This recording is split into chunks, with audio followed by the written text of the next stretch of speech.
پاکستان میں اور کسی بات پر اتفاق ہو نہ ہو، اس بات پر ضرور اتفاق ہے کہ حالات خراب ہیں۔ آپ کسی بھی محفل میں چلے جائیں اور کوئی بات کرنے کو نہ ہو تو موسم کے علاوہ وقت گزارنے کے لیے یہ موضوع سب سے مفید ہے کہ حالات خراب ہیں، لوگ مکار ہیں، جاہل ہیں، بے ایمان ہیں، لیڈر چور ہیں، خود غرض ہیں، بونگے ہیں، سسٹم ناکارہ ہے، کرپٹ ہیں یا کھوکھلا ہے۔ عموماً تو بات اسی سطح پہ رہتی ہے، بلکہ لوگ ایک دوسرے سے بڑی مایوسی کا انکشاف کرنے میں مقابلہ کرتے ہیں اور بظاہر اس مشق سے بے حد لطف اندوز ہوتے ہیں۔ زیادہ تر تو ایسی وقت کٹ جاتا ہے اور بیوی کا بلاوا آ جاتا ہے، سفر ختم ہو جاتا ہے یا کھانا کھل جاتا ہے۔ اگر کبھی اتفاقاً بات آگے بڑھ جاتی ہے، یعنی برے حالات کے برا ہونے کے اور مزید بگڑنے پر جب واضح اتفاق ہو جاتا ہے،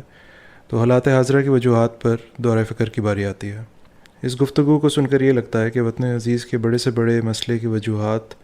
کا نہ صرف واضح کھوج لگایا جا چکا ہے، بلکہ ہر محلے، قصبے، سوسائٹی اور بازار میں ان سب اور تمام مسائل کے حل پر وسیع اتفاق ہے۔ اور نہ صرف یہ، بلکہ ایک موتیوں کی لڑی کی طرح تمام چیزوں کا کھوج لگایا جا چکا ہے۔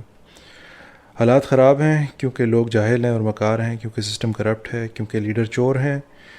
چور ہیں کیونکہ سسٹم خراب ہے، کیونکہ لوگ بے ایمان ہیں، کیونکہ آخر خراب حالات میں اچھے لوگ کہاں سے لائیں؟